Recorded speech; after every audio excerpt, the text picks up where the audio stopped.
Bernard, a special welcome to you across the ocean. Thank The miracles of our time is Zoom. So here I sit in Bloomington. You've been here more than once. Normally we would welcome you back, but there's nothing normal about these times. So all the same, it's great to be able to connect this way. We're all aware that we're living in troubled times, and part of those troubles is anti-Semitism. It long precedes the onset of this pandemic, but has become interwoven with parts of it in certain circles as well.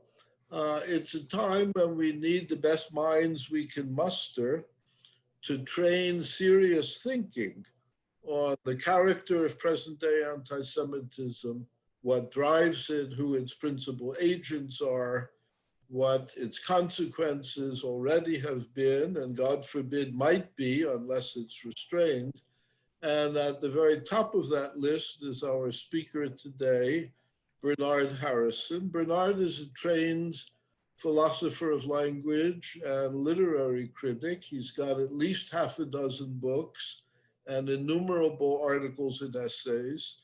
To his credit, I'm especially proud of his most recent book, which is just here. Bernard, if you would just screen share this cover with us, so I'll see it. And there it is indeed. Bernard has just published with Indiana University Press, Blaming the Jews, Politics and Delusion. It has a striking cover, as you can see, and I couldn't recommend it more highly. Bernard, you can remove that now from the screen. There are many books now appearing on anti-Semitism. It's good to see all of them. I don't know of any, however, that is as critically astute and as analytically sharp, as well as copiously well-informed as Bernard's Blaming the Jews. It's a sizable book. It deals very substantially with most of the major issues before us today, including how anti-Semitism is defined and whether or not so-called anti-Zionism is part of anti-Semitism. There are intense debates about all of those matters. Bernard Harrison is not shy to enter those debates, and he's been especially acute in distinguishing what he calls political anti-Semitism from social anti-Semitism. That will form part of his address to us today. There will be some other things as well. Without further ado, Bernard, I welcome you to present to us. Yes, well, I shall start. I'll start then. I want to start by thanking you, Elvin, and thanking Gunther and Abby Burgess and everyone at ISCA for the skill and efficiency with which you've put these meetings on.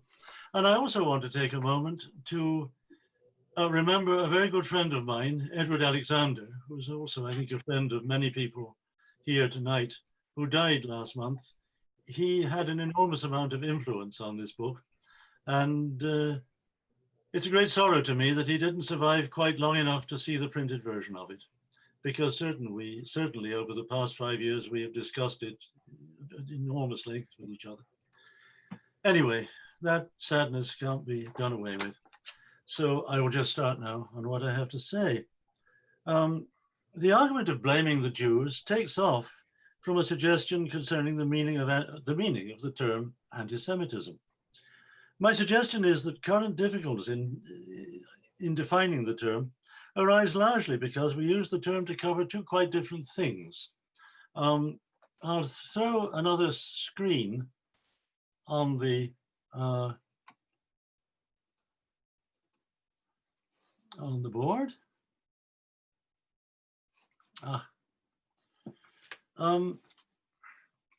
These two things are, one of them is a state of mind or emotional disposition, which one might describe as contempt and hostility towards Jews as Jews. The other is what I call political anti-Semitism, which is not a state of mind or a an intentional disposition at all, but a body of theory, a body of completely delusive, pseudo-explanatory political theory to the effect that whatever a specific group of anti-Semites happens to find uncongenial about the present course of events in the non-Jewish world has come about not because of any error or vice on the part of non-Jews, but because the control of the non-Jewish world has mysteriously passed out of non-Jewish hands and into the hands of the Jewish collectivity. A collectivity envisaged by the anti-Semite as centrally. I'm so sorry, I seem to have lost the screen. Yeah, Bennett, and I know that you want to share the screen, and we tried it out in the beginning, but we don't see the shared screen now. Oh, wait a bit, I don't seem to have. Oh, here we are. I'm so sorry. No problem. Let me try to do this again. I'm so sorry. This is the screen that I wanted to show you. Drat. It's the green button on the, usually on the bottom of the. I have got. Okay.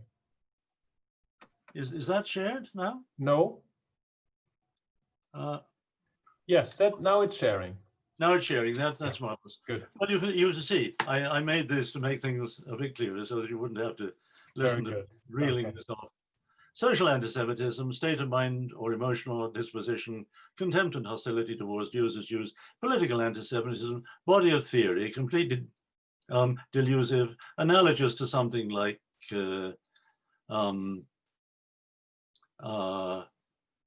astrology or something like that, you know, something which is a cultural formation, something which is out there in the cultural community, not something that's in somebody's mind. Right. The book's mainly concerned with this second type of anti-Semitism, political anti-Semitism. And one main reason for that is that political anti-Semitism is the eliminative kind, the kind that motivates demands to get rid of the Jews altogether. In this, it differs sharply from the first kind, social anti-Semitism, which motivates its adherents merely to exclude Jews from employments, from country and social clubs, to impose numerous clauses in the universities, that kind of thing.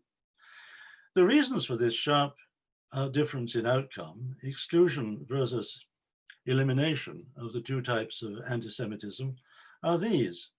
And I'll throw up another screen, if I may. Where are we now? Here it is. Have we got that? Have we got that? Yes. Have I succeeded in sharing that? Yes, right. Now we're sharing. That's not the one I want. What I want is this one. Okay. Have I got that? Yes. Right. What I want to say is that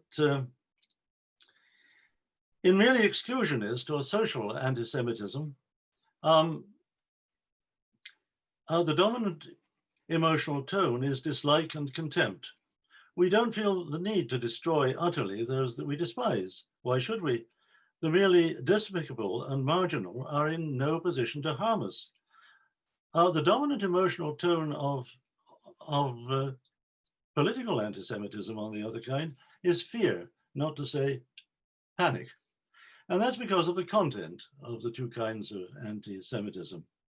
Social anti-Semitism gives the believer reason, certainly, for despising individual Jews, but they're reasons that draw on a small vocabulary of stereotypes that have no very close logical connection with each other. For example, that Jews are mercenary, loud, pushy, cleverer than us, keep themselves to themselves, and so on. Political anti-Semitism, on the other hand, focuses not on individual Jews, but on the Jewish community at large. And it offers the believer a set of closely logically interconnected propositions concerning not this or that Jewish individual, but the Jewish collectivity taken as a whole. in its presumed role as the secret power supposedly in control of world affairs. Now, there are a certain number of statements that always crop up in that kind of, in the development of that kind of anti-Semitic theory. And these include that the Jewish people are collectively committed to evil, usually on a vast scale, that the Jewish people are in possession of vast secret power, usually viewed as being founded on money and finance, that the Jewish people are conspiratorially organized, and that because of this power and their ability to organize themselves in this conspiratorial ways, Jews have taken secret control of major non-Jewish organizations. The United States presidency, for example, the White House, Hollywood, lots of other examples. Hence, it's no good trying to do anything with the Jews by reasoning with them, because they're not there to be reasoned with. They're in secret control of everything, but you can't get at them. Therefore, the only way of dealing with the Jewish threat is to completely eliminate the Jews in order to rescue the non-Jewish world from Jewish control. And then finally, I think, one final thesis in this set is that once you have eliminated the Jews, since everything that the anti-Semite sees as going wrong with the world is seen by him or her as arising from the activity of the Jews alone, and not by anything that's wrong with what non-Jews are up to. Once the Jews are gone, then everything will return to what the anti-Semite thinks of as normal, what it should have been to start out with, if only the natural order of the non-Jewish world had not been interrupted and disturbed by the sinister machinations of the Jews. Right. Now, it will not have escaped your notice that political anti-Semitism thus expounded is a pack of nonsense. Some of its central claims are simply not true. Others are absurd in the sense that they couldn't possibly be true. The central idea of world affairs being under anybody's control, for instance, falls into the latter category for the simple reason that human powers are insufficient to the task. Human control over events is the occasional and local exception to the general rule of chance and chaos, as we can see, I think, during the current coronavirus epidemic. That raises the obvious question of why political anti-Semitism has enjoyed such enduring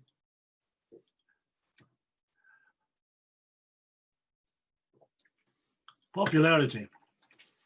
I think it's obvious that people don't ordinarily believe nonsense unless some advantage accrues to them from doing so.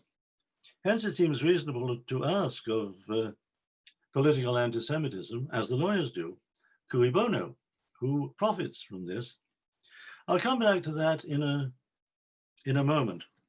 For the moment, I want to look at a suggestion closer to home, at the moment at any rate, namely the extent to which a revived version of political anti-Semitism enters into the thinking of supporters of anti-Zionism and the BDS movement.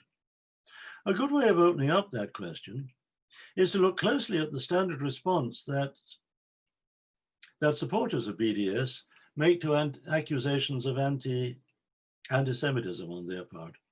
Namely, that such accusations are an attempt to silence, as they like to say, all criticism of Israel.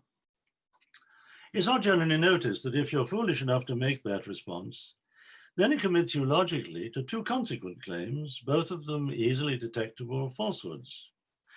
These are, respectively, first one, those who accuse BDS of anti-Semitism consider all criticisms of Israel to be anti-Semitic. The second one, that no criticisms of Israel are in fact anti-Semitic. Now, in fact, critics of BDS in general subscribe to a more modest and plausible claim, namely that some criticisms of Israel are anti-Semitic while others are not. An instance of a criticism of Israel, which few people would take to be anti-Semitic, is, for example, the use of white phosphorus by the IDF to create smokescreens in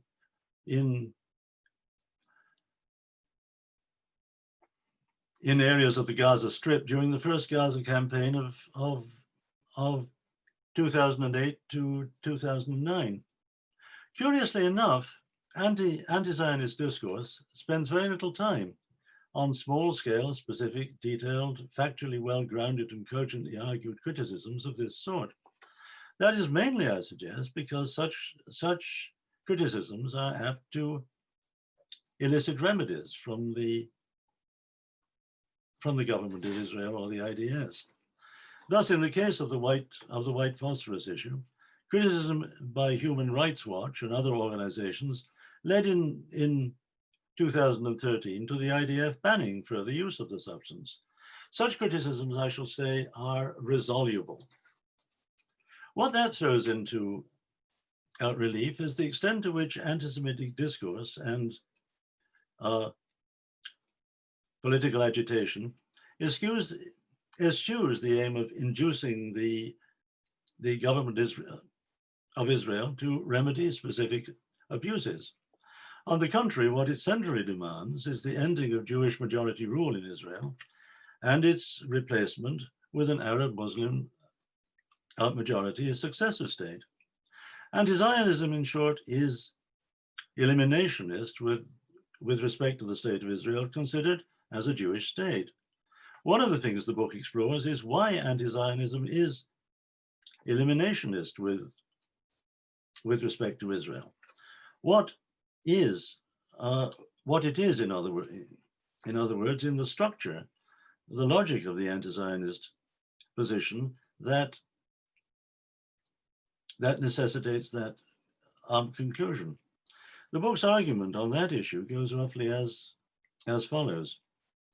Anti-Zionists and BDS supporters characteristically base their critique of Israel on the claim that Israel is an illegitimate state, which would never have been allowed to come into being in the first place. It's not easy to see what might be meant in legal terms by calling a state as distinct from a regime illegitimate. But sense of a sort might be made of the claim that a state should never have come into existence if it could be shown that the state in question had since its inception been the cause of so much suffering that it would have been better if it had never come into existence in the first place. And this is in fact the line that the majority of anti-Zionists take. The problem with this line of argument, of course, is that the record of Israel on human rights is vastly better than that of many states that anti-Zionists do not consider illegitimate. Anti-Zionists don't, on the whole, try to meet that problem by amassing specific concrete instances of objectionable conduct on the part of Israel. Rather, they attempt to show that there's something objectionable in the very nature of Israel as a state. This line of argument focuses on a small number of very general claims of that kind, notably that Israel is an essentially racist state, Israel is an essentially settler colonial society occupying land stolen from the indigenous population, Israel is an essentially Nazi society, the existence of Israel is a permanent threat to peace, both in the region and in the world. These claims work by associating Israel with a range of things that count for large sections of the left and the woke community as definitive of the notion of evil. Strategically, this move is designed to achieve two goals, namely, A, to remove the need for detailed criticism of Israel, and B, to prevent the possibility of a detailed defense of Israel arising. It achieves this by a simple two-step argument. If I can get this back onto the screen again.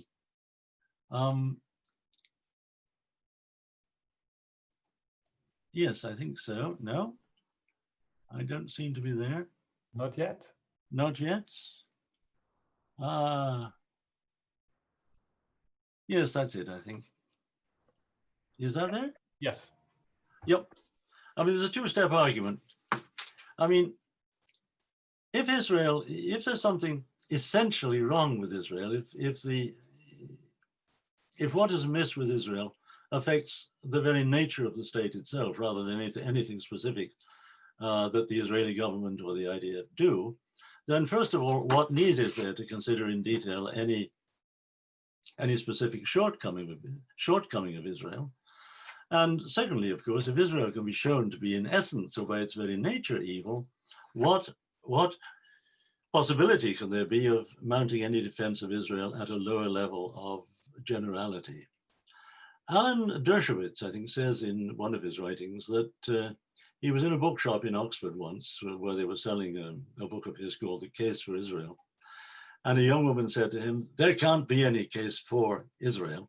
And I think this sort of reasoning is what lies behind that sort of attack, that if Israel is by its very nature Israel, then evil, then of course there can't be any case for it. There cannot be any case for what can be quite simply seen to be absolutely wicked and no good from the word go.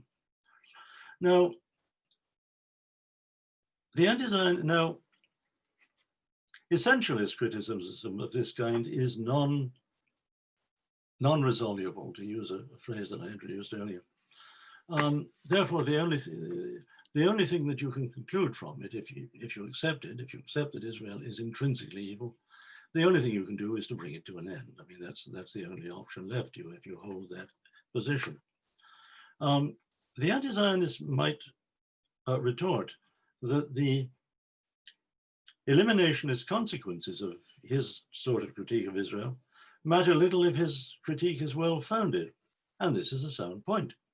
I take it that if any of the anti-Zionist essentialist claims can be entertained in a sense in which it comes out true, then that claim, in that sense at least, is not anti-Semitic.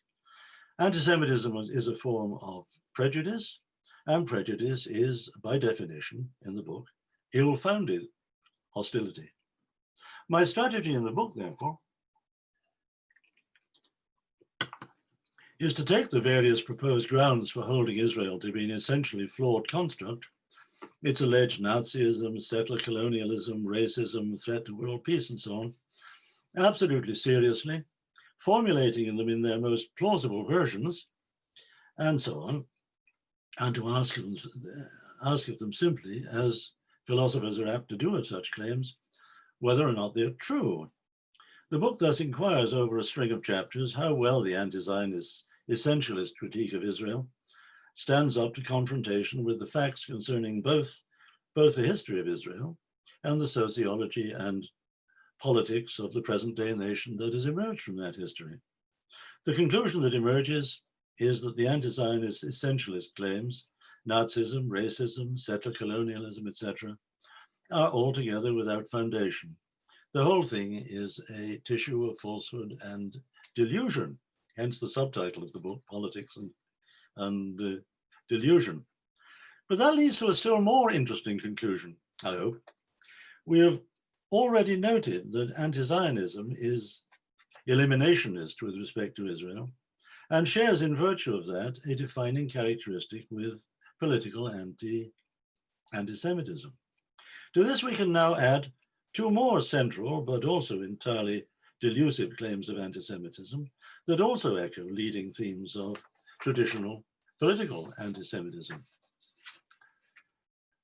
The first of these is that Israel is, and as long as it persists as a Jewish state, will continue to be the source of evils greatly outweighing those of which any other state can be accused, and people, even major public intellectuals, say this sort of thing quite seriously.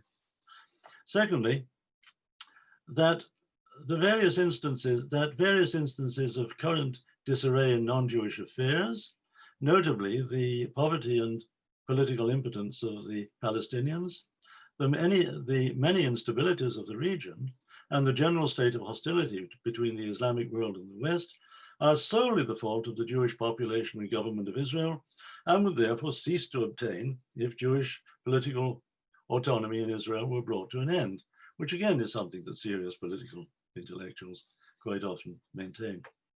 If to these we add the many frequently and equally delusive claims from anti-Zionist voices to the effect that a supposedly exclusively Jewish Israel lobby secretly controls a range of US institutions, including the presidency, essentially through the power of Jewish money, then we have, within the bounds of current anti-Zionist belief and rhetoric, a political theory which echoes the entire content of traditional political anti-Semitism, in the sense that it postulates a Jewish collectivity committed to evil, conspiratorially organized for the purpose of perverting non-Jewish organizations to the service of Jewish goals, and solely responsible for harming the non-Jewish world in ways which can only be remedied by eliminating the Jewish collectivity in question, namely Israel. In short, what we confront in current anti-Zionism, the book concludes, is a version of traditional political anti-Semitism. Anti-Semitism of exactly the type promulgated by the German Nazi Party, that is to say, marginally redesigned for the purpose of attacking Israel. Seeing this opens up, among other things, the possibility of defending the IHRA definition of anti-Semitism, which three of our contributors, Tammy Rossman-Benjamin, Dina Porat, and Carey Nelson, have mentioned as essential to the fight against anti-Semitism on campus, in the churches and elsewhere, defending it against a range of criticisms which it standardly attracts. These criticisms center on the claim that a number of the examples offered in the definition, those mentioning Israel, deal not in anti-Semitic defamation, but in serious political criticism of Israel, and therefore should not be excluded as anti-Semitic, as the definition does, but on the contrary, deserve protection under freedom of speech legislation. In fact, as my co-author Leslie Claff and I have shown in a couple of recent papers, the examples concerned cite commonplace instances of essentialist, factually ungrounded, politically anti-Semitic, anti-Zionist sloganizing of the type noted above, asserting Israel to be a Nazi, racist, settler, colonial, apartheid society, and so on. Generalizations advance not with a view to articulating specific political criticisms requiring remedy, but rather with a view to persuading simple souls that Israel is guilty of vast but nebulous evils for which no remedy is possible short of its elimination. These nebulous generalizations also serve another traditional function of political anti-Semitism in directing serious and often violent hostility towards Jews. If one sets out to persuade large numbers of simple young people of generally left-wing or woke sentiments that Jews, in creating the state of Israel, have shown themselves to be collectively Nazis, racists, warmongers, and supporters not merely of settler colonialism, but of apartheid, then it is surely to be expected that some of these young people will feel themselves morally licensed to commit the kinds of abuse and harassment of Jewish students and institutions on campus, of which Tammy Rossman-Benjamin spoke movingly at a previous webinar in this series. Ought they therefore to count as expressions of political opinion, or are they not rather themselves instances of racist and potentially violent hate speech of essentially the same type as Nazi anti-Semitic propaganda? I shall leave that question floating in the air. I now want to return briefly to the question that I raised earlier: who profits from the dissemination of political anti-Semitism? Political anti-Semitism offers little advantage to individual believers. It does, however, I argue, offer considerable advantage to political movements of a certain special sort. For the past 2 millennia, Europe, non-Jewish Europe, has been the theater for the rise and fall of a series of mass movements, all of which have aimed at unifying the continent under the banner of some system of political or religious ideas conceived by its supporters as generally redemptive in character. Roman citizenship, Christianity, the French Enlightenment in its revolutionary phase, Marxism and fascism would be examples. It is essential to such movements that they be able plausibly to present themselves both to converts and to opponents in the non-Jewish world as capable of eliciting near universal assent from the non-Jewish populations they hope to bring under their rule. Some means must therefore be found of explaining and, if possible, discrediting the widespread non-Jewish dissent and hostility to its doctrines that any such movement must expect to encounter. Disseminating political anti-Semitism and encouraging belief in its doctrines serves this aim in a variety of ways. First, it can be used to create the impression that there just is no non-Jewish dissent, that all dissent to the program of whatever movement is involved is coming from a group easily represented as both alien and inimical to non-Jewish interests. Second, non-Jewish opponents of the movement can be smeared as allies of the Jews and hence as traitors who have sold out the interest not only of the movement, but of the nation for Jewish gold. Thirdly, defenders of the movement can claim remarkable political perspicuity for having been able to identify the true nature of the Jewish threat despite its hidden, secret, and conspiratorial nature. There are further advantages to be reaped, but let us stop there. Now on to what I take to be a closely related question. Why the Jews? Why have the Jews of all people been selected to play the role of the hidden, inimical, conspiratorial, quasi-demonic power in this essentially non-Jewish fantasy? The answer to that, I suggest, lies primarily in the capacity of a hard core of the Jewish community to refuse over and over again the demand which each successive non-Jewish messianic movement makes of them to give up Judaism altogether and become part of the undifferentiated mass of supporters of the movement in question. What has exposed Jews to political anti-Semitism, that's to say, I argue, is simply the successful determination over the centuries of a faithful core of the community in the face of appalling persecution to remain Jewish. All my life, I've known Jews who were given to asking themselves, what have we done to bring anti-Semitism down on our heads? Is it somehow our fault? If this answer to the question why the Jews is on the right lines, then the answer to these often agonized queries is, respectively, nothing at all, and no, it isn't. The causes of political anti-Semitism have nothing whatsoever to do with either the character or the conduct of actual Jews. This is a point on which I think I'm in broad agreement with David Nirenberg in his book, Anti-Judaism. Political anti-Semitism is an entirely non-Jewish phenomenon, which exists not because of anything actual Jews have ever done, but solely because it has successively served the interests of this or that non-Jewish messianic religious or political movement to invent it and disseminate it. In conclusion, because I have gone on for another time, I want to very briefly indicate two further questions, to each of which the book itself devotes a good deal of space. I can say more about them if anyone would like me to. The first of these questions is, what has given Jews the determination and the strength to persist as a people? Almost 30 years ago, the talk show host Dennis Prager and Rabbi Joseph Telushkin wrote a book called Why the Jews, in which they endeavor to examine, quotes, why the Jews have been the object of the most enduring and universal hatred in history. One of the explanations of anti-Semitism they put forward is what they call the higher quality of Jewish life. I think they're wrong for various reasons, that this is a cause of anti-Semitism, but I do think it is a suggestion one needs to explore if one wishes to explain the extraordinary durability of Jewish culture, the fact that of the multitude of religions that coexisted in the Mediterranean basin in, say, 200 BCE, only Judaism has survived into the modern world. 3 chapters of the book address themselves to pursuing that suggestion in detail. My second and final question is it only the Jewish community that's harmed by political anti-Semitism? Is it only the Jews that suffer from this stuff?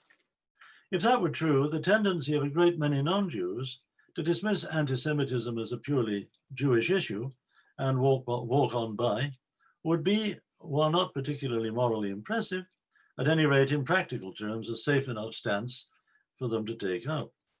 The last 3 chapters of the book attempt to dispel that illusion too, by examining the power of political anti-Semitism to corrupt not only non-Jewish institutions, but thought itself. Its presiding epigraph is the novelist and essayist E.M. Forster's remark in his book, 2 Cheers for Democracy. Forster says there, "To me, anti-Semitism is now the most shocking of all things. It is destroying much more than the Jews. It is assailing the human mind at its source and inviting it to create false categories before exercising judgment." Well, that process of creating false categories and so corrupting judgment is broadly what the book is about. On that somber note, let me conclude. Thank you all for listening.